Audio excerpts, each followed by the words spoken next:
Call the meeting to order. I want to welcome everybody and see your person and online. Hi, Amber, James.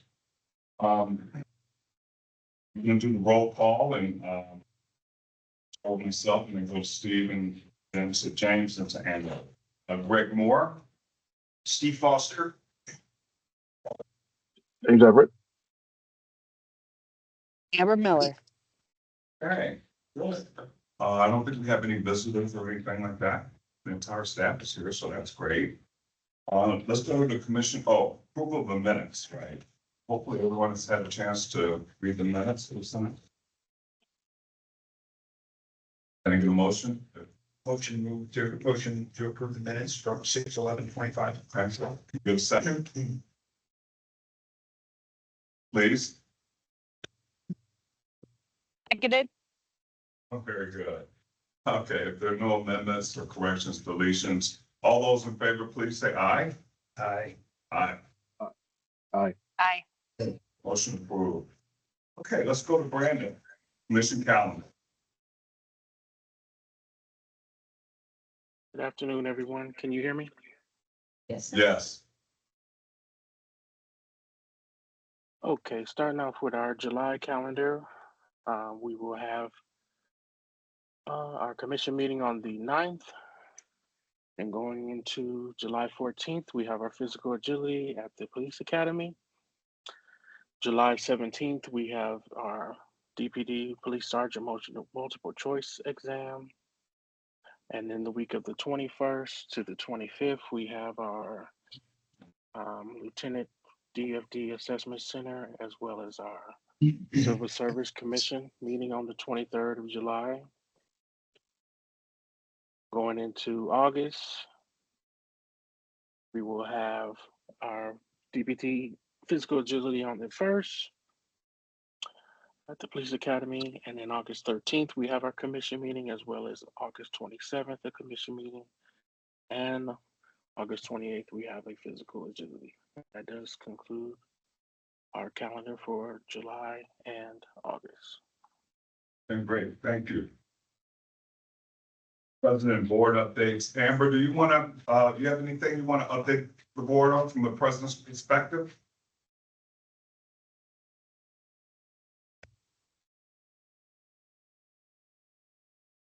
Sorry. No Yeah. updates from me. Thank you. Okay, the only thing I would say is, Amber and I had a meeting with the director of public safety, which I thought was really good. It's the first time I really sat down with him. Probably the biggest thing I wanted to just share with you guys was how complimentary he was about what you guys have been doing. So I just wanted to make sure you knew that. It feels like things are really going in the right direction. And it's really sort of empowered him to sort of look at their own procedures and see if there's some ways they can help us do what we do better. So I just wanted to share that with you guys. I liked him a lot. I really had not had a chance to talk to him, so it was really good. Okay. Director update. Thank you, Commissioner Moore. Brandon, if you don't mind sharing.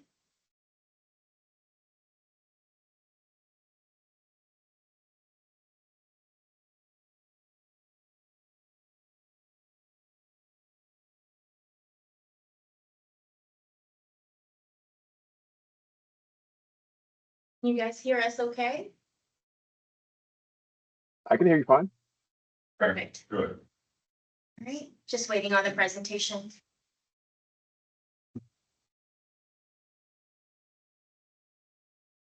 Thank you, sir. All right, for today's executive director's report, I wanted to start with, keep in mind it's June, so mid-year, I wanted to circle back with some information that we have looked through from our own data and also feedback from the vendor and their data as well. So moving on to the next slide, we'll start with the entry-level written police tasks. So the screen may be smaller for those of us here, so I'm gonna read my notes. If you look at this, basically the slide just gives us the highlights that we anticipate increase in total applicants completing the NTN test for police in 2025. Year to date, we have a total of 601 test takers, which is just shy of 6% from the total test takers all of 2024. And then the total did not test. We expect, it has decreased so far. Of course, the year's not over. You were looking at 27% less so far in comparison this year as to last year. And then what's really good about this slide right here, if you notice, the amount of female test takers who's completed the NTN test has increased for the year so far as compared to last year. And then if you look into the bottom right, you will also see an increase in Asian demographic and also Hispanic or Latino in completing the tests.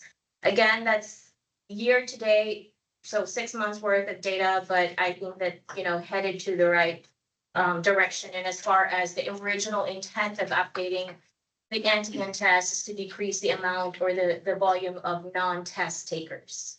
All right, moving on to the next slide. So, of course, with, one of the commitments I had made since we recommended and developed the new NTN test for police was to consistently monitor adverse impact, right? That's important. Well, that's not entirely sort of our main guiding principle, but it is best practice to monitor. So if you look at based on adverse impact rule or 80% rule, you're looking at with our new test a potential.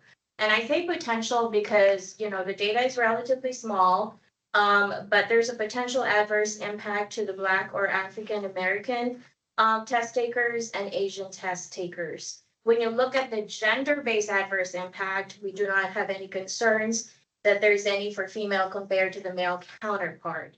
So just highlights ongoing monitoring of NTN test results for police entry level indicated what I had just said.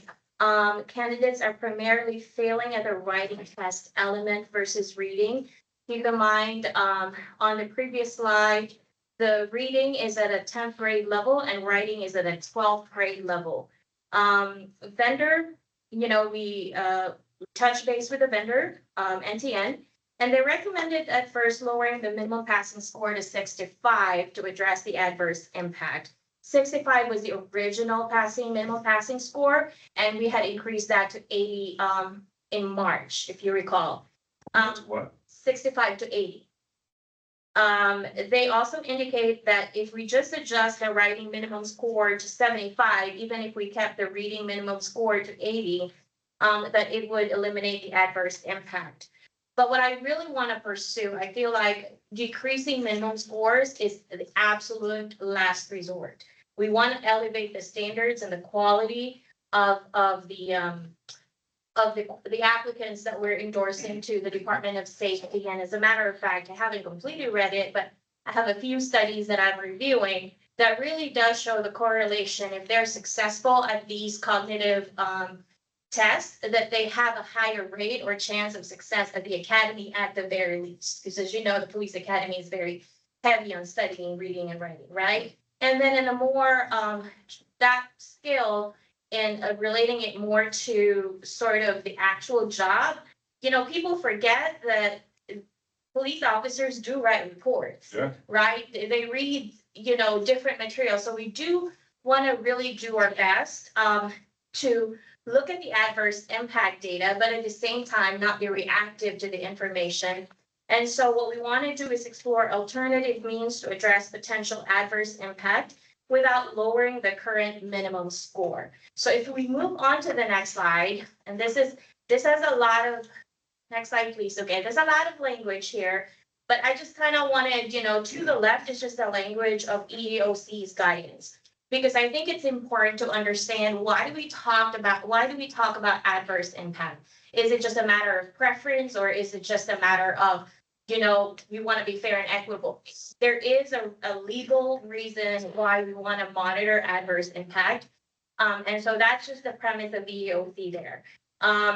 Basically, it's about, we want to make sure our tests have job relatedness and business necessity, that we're conducting test validations, that exploring alternatives You know, even if our minimum score is high, we need to explore alternatives to address adverse impact. At the end of the day, I think it's important also to recognize that employers, that as the city's responsibility is towards the task, even if we contract it out. So that needs to be a consistent monitoring, collaboration, and also conversation, not just within CSC, but with our stakeholders, right? Our partners at DPD. What does our task mean to them? And so on the just highlighting our current measures to address. So now we have this information. Where do we go from here? So we requested that the vendor conduct further review to gain insight on whether there is or are any questions impacting candidates most commonly. Those candidates will fail, right? Because in a sea of 30 questions, are there specific questions that impact and are causing them to fail, or that we can observe that candidates are failing? And maybe look at rephrasing that. Sometimes just rephrasing your question can address that impact. And then we also ask them actually if there is any room for algorithm bias within the questions, and they did confirm that the test is not adaptive, so there is no room for algorithm bias for those tech-friendly. Yeah. And then vendor developed, what they did for us is also develop a candidate handout, because we want to help educate people how to take the test, but not give them sort of the answer key, right? Because sometimes it's just a matter of people have a better chance when they're more prepared and they have an idea of how the question will look like and feel like. So they developed a candidate handout designed to help prepare for the test. So we will be, I do plan here in the next few weeks to schedule a meeting with the department recruiters and the department and whoever they have to kind of give them a copy of that. The only thing the vendor asks is that we do not display it on our website. It's proprietary, but they're okay with like handing it out because that was the intent of the material. And currently another way is that we want to address this is the vendor is developing for us at a zero cost, a custom practice test that will be exclusive to the Denver specific test. Because right now their practice test is the general test that they deliver. So because we have a Denver specific written and writing and reading test, they're going to develop a practice test on that one. That will be made available in the website, available to all candidates. So anybody can just look at. Correct. that. Correct. DOS and DPD leadership and recruiting teams, I want to say that they have been really working hard on broadening and strategically diversifying recruitment pipelines. So what we want to do within the agency is look to partner more closely with them so we can really sort of improve the pipeline end, because adverse impact may not necessarily, like addressing the adverse impact doesn't necessarily mean you reduce your minimum score. It's a matter of increasing your pipeline so that your data pool becomes larger.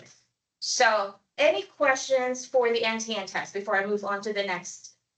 So before we revise the test, what was the grade level for writing and reading? NTN has always So it's maintained always been that. 10th and 12th. And was the adverse impact the same before we changed? it? No, Wasn't. no, it wasn't. Because the score was lower. But we didn't just eliminate some questions, they actually rewrote some questions. They actually developed a whole new test From specific for scratch. Denver from scratch, yes. But applying the same data validation techniques or the same strategies and techniques in developing tests that they've sort of been known for to do, making their data. So when we go through and do the examination of, like, if there's test, questions that are causing these folks to stumble, if they're similarly asked questions from the old test where they weren't stumbling, maybe we can use some of that language, right? So we did ask them to take a look at that, and so I should have that, I should be able to circle back to the board with information that we received from them. Good. Okay, Yeah. any other questions, commissioners? Yeah. All right, now we move on to the next slide. Oh, sorry. Gracie? Great. I'm sorry. Sorry, Emily, you're cutting It's not out. always easy on. Good, now we can hear you. Go ahead. You can hear me okay? Yes. Thank you. I appreciate, Gracie, you looking at specific questions to make sure that they are reasonably and fairly worded. Right, and positioned to be answerable at the grade level that we're looking at. I also just wanted to endorse the idea, kind of give you a +1 on the prep, right? And things like that, because instead of, and I appreciate not going to a space of adjusting or trying to lower a few points or just, our testing, but actually just to think about, like, is the test fair, one, and then, and then two is, is there a way that they can study up to be more and better equipped to pass the test? And so that sounds like really great next steps, if that's what I heard you say. Yes, and I think, like, when we hit strategies, I don't typically endorse hitting all strategies at once, right? You wanna like peel the easiest way, to address what may be a potential issue. And then run your data again and keep monitoring up until we get to a comfortable level that is reasonable. Because again, the intent of these two basic skills exam is success in the more administrative functions of the job. And then this is just the front door, right? Yeah. So. Having the practice test is going to really help, because a lot of people just don't know what to expect. They kind of fence up when they actually get the test in front of them. So we all know any of us that have kids, practice tests really makes a big difference. So Absolutely. I think that's great. All right. All right. So then we move on to the next, that I have an update for. Okay, job suitability assessment for police and fire data year to date. So job suitability assessment, for anyone who's listening, is a non-medical psychological evaluation following the polygraph exam step. So, and I put some definitions there just for some of the audience who are not more familiar. So what I want to take away from all these charts is that the updated job analysis completed in January 2025 for both fire and police enabled a more specific assessment process. So therefore, it better differentiates candidate suitability. If you look at the data, because I know the commissioners, we've talked about, anecdotally maybe perceiving increase in marginally suitable, increase in suitable. So just kind of really want to highlight, keep in mind our number of applications have increased for the year so far. So naturally, we would expect to see a rise in the numbers. But if you look at this, you will see the number of suitable have increased year to date compared to last year. The same way with marginally and unsuitable. So you are looking at almost half of the numbers, right, compared from last year and year to date. Now, yes, sir. Is there a contributing factor? The only number that's more than doubled up there is the unsuitable. Is my math wrong? No, you're correct. Are there any indications as to why? Based on just kind of like the data that was provided by the what do you call that? The vendor, and also in my review of our internal data. So you have increased your applicant pool. That's one. Number two, we have sort of mitigated and applied strategies to increase the number of NTN test takers. So therefore, more people are entering our patient pipeline compared to last year. So remember, we also really wanted to test at that NTN test, just those two skills, reading and writing, because we want a more interactive way of sort of really assessing whether somebody is suitable or not suitable. So naturally, you're going to see more unsuitables, because now versus screening them via AI or screening them right out of the gate, they are actually sitting in an interview, and we are better defining sort of what is a good fit for the job. Now, another factor is also we have done the job analysis for both fire and police. So now our vendor has a more updated guidance on what Denver deems to be suitable for the job. Whereas before we did the job analysis, they were going off of what was good for Denver many, many years ago. So now it's more current. Our SMEs from the departments, from our stakeholders, kind of like define for the agency and for the vendor, what are the critical personalities, behaviors, traits, and all that good stuff that the vendor, that the psychologist has to look for and determine, low, medium, and high risk. So you're going to see naturally an increase in unsuitable with all those factors. Does that make sense? Yeah, I get you. I don't know if it's statistically significant, but it's anecdotally significant. I mean, Yes. if you see the top two, they seem to be increasing at the same kind of pace, right? From a percentage wise. But the unsuitable more than doubled. And the only reason why I say this is because these folks in this room work really hard. And to have a candidate get to that point, spend all that time, energy, and effort and money for unsuitable candidates, it seems like, and again, I apologize to all my friends on the recruiting team that's on here. It seems like there might be some data, some feedback loops that we could establish to get better information out to the community through the recruiting that's done to eliminate some of that. I mean, I'm kind of going off on a tangent. I don't mean to do that. No, And I know this isn't statistically significant, but it's extremely anecdotally significant. absolutely. And as a matter of fact, I had shared this data yesterday with the department because I wanted them to get a heads up about what I was going to present to you and in case they might have questions. And Chief Dodge actually made some follow-up questions and kind of like drilling some more. Okay. Trying to figure out, again, adverse impact of these unsuitables, right?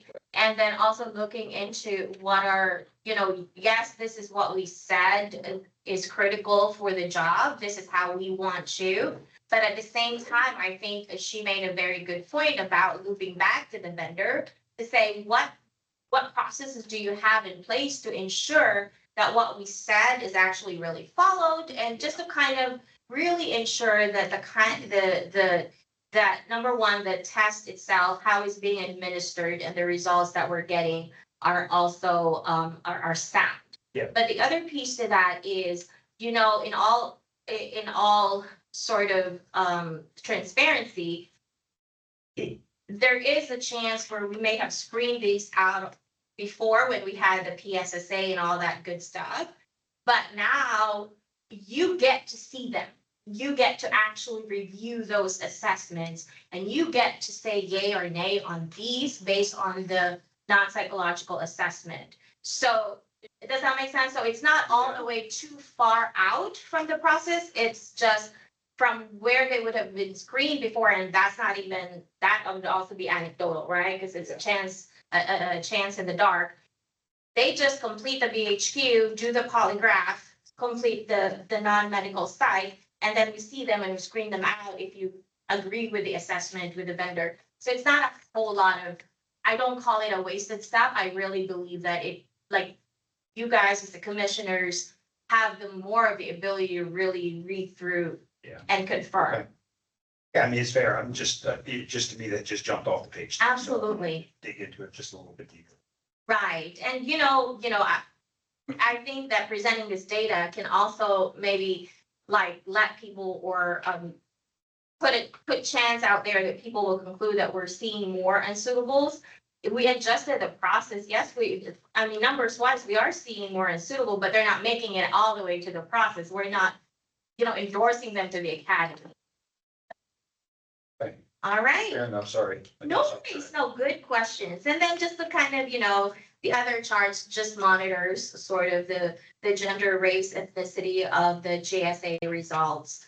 It is, the top right is broken down by total, cumulative, and then the fire, and then the police, just for the department's reference.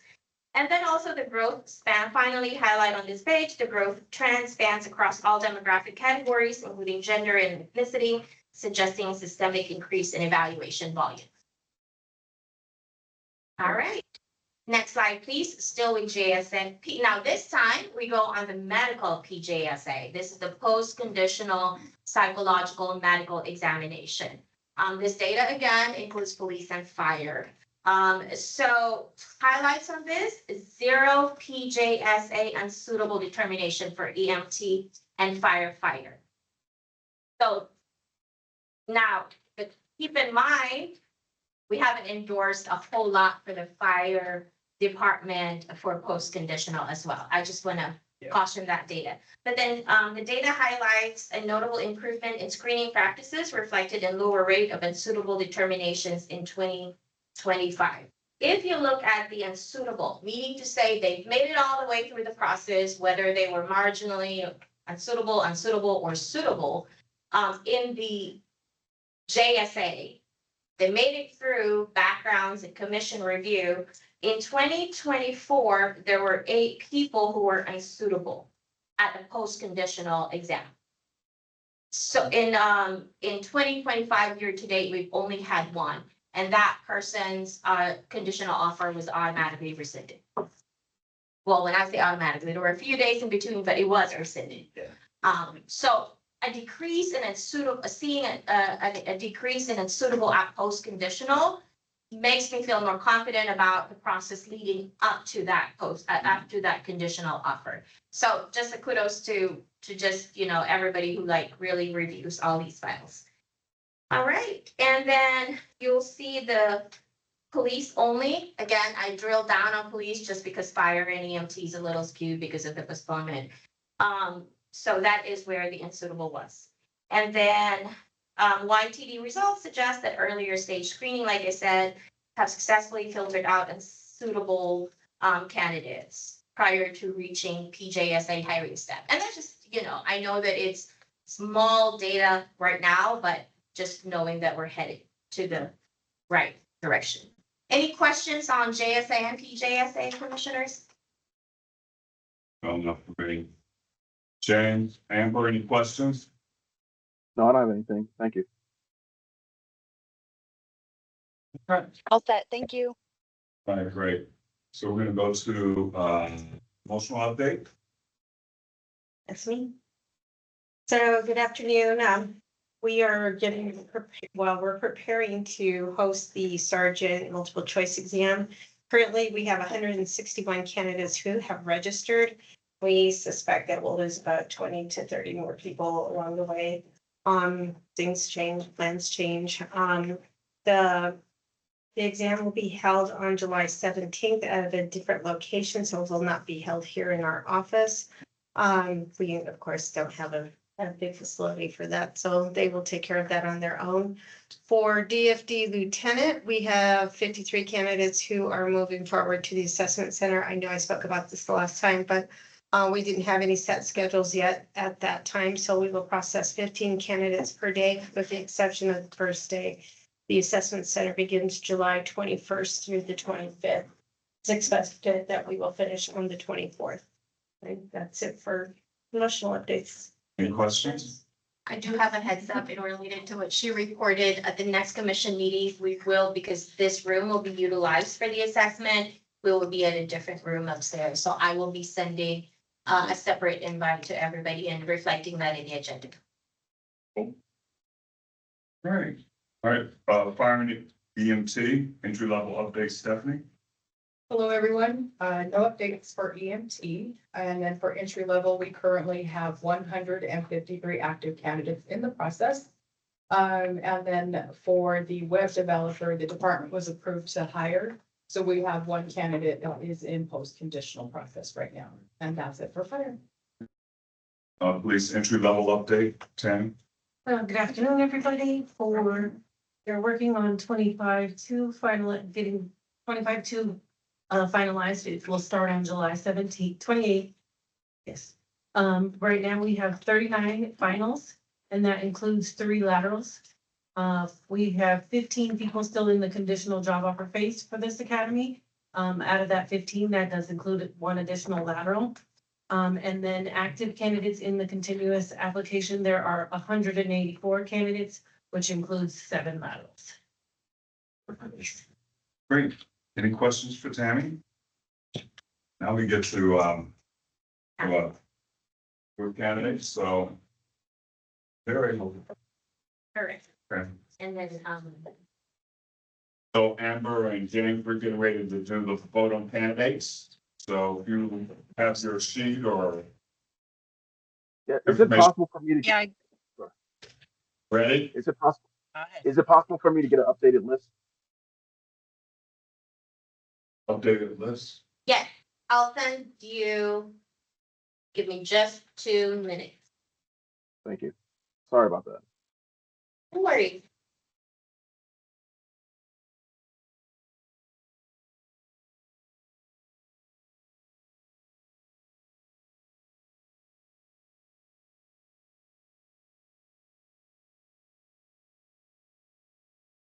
Sensor.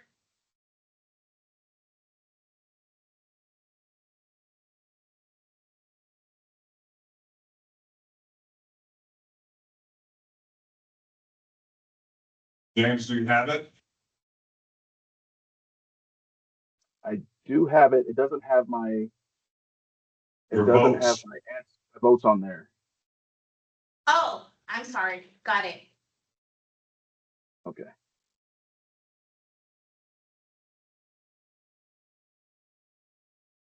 We didn't get a chance to put yours into the main spreadsheet, so we'll just go off of yours. It'll be the same order. Okay. Sorry about that. I didn't notice. Good afternoon. So today I'm going to ask you if you vote to pass each of the following candidates.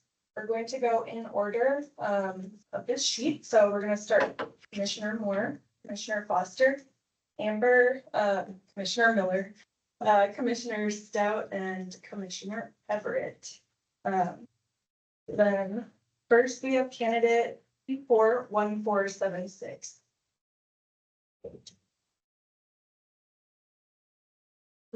You go, Greg. No. No. No.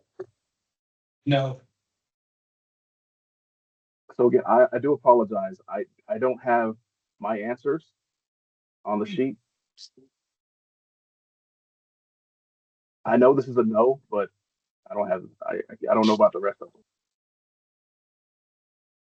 Tracy, we aren't sent our answers once we finalize the form. So the only way that we get all of our answers is in the spreadsheet that y'all share with us.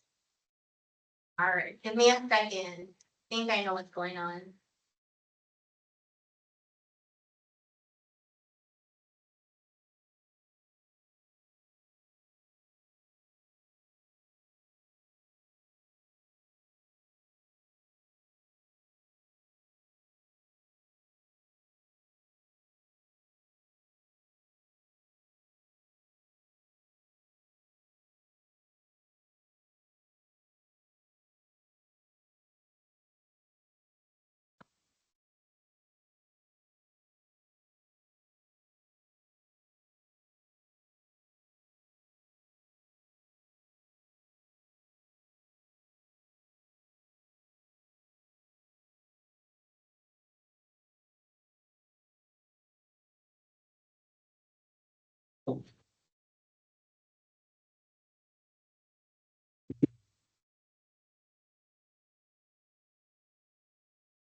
Commissioner Everett, I sent something to you. Let me know if that works. Okay, thank you. Perfect. Thank you. Awesome. You want to read the number again? Yes. for Commissioner? So we have candidate 341476. What is your vote? Mine's a no. Candidate 310853. No. No. Commissioner Miller, Sorry, coming off of mute. No. No. to confirm that was 2 no's. Yes, we have one. Okay. Candidate 36288. No. No. No. No. No.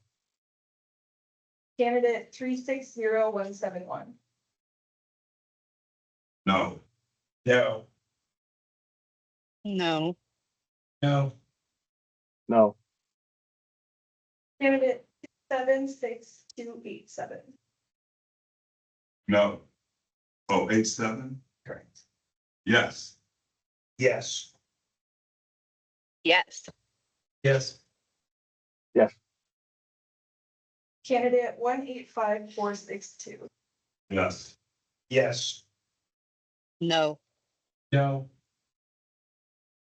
No. Candidate 263902. Yes. Yes. Yes. Yes. Yes. Candidate 321003. Yes. Yes. Yes. Yes. Yes. Candidate 76089. Yes. Yes. Yes. Yes. Yes. Candidate 352875. Yes. Yes. Yes. Yes. Yes. Candidate 342459. Yes. Yes. Yes. Yes. Yes. Candidate 169290. Yes. Yes. Yes. Yes. Yes. Candidate 355652. Yes. Yes. Yes. Yes. No. Candidate 343725. Yes. Yes. Yes. Yes. Yes. Candidate 220047. Yes. Yes. No. Pass. No. Sorry, Noah, can you clarify what pass means? I'm a no, I was waiting to see what that. Candidate 278539. Six. 539? Correct. Yes. Yes. Yes. Yes. No. Candidate 6027. Yes. Yes. Yes. Oh, sorry. Yes. Can you say it again, Ally? Candidate 60273. Yes.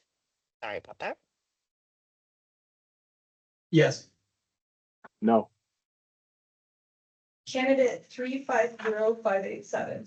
Yes. Yes. Yeah. I'm sorry. Yes. Yes. Yes.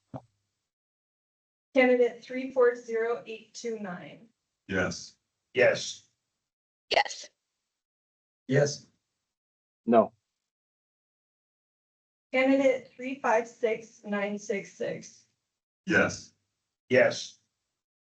Yes. Yes. No. Candidate 336389. Yes. Yes. I was on the fence. Noah and James, do you guys want to submit yours? Yes. I said no. Amber, is your answer abstain or hold? I'll just abstain. Yeah. Candidate 26003. Yes. Yes. Yes. Yes. Yes. Candidate 364239. Yes. Yes. Yes. Yes. I had it hold. And that concludes our list of candidates.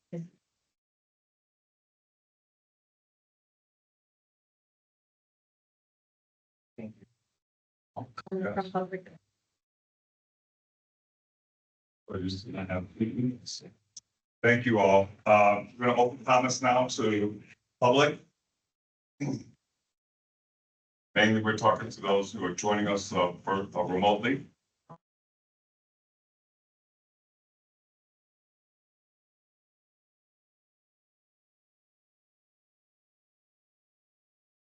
Any questions or comments?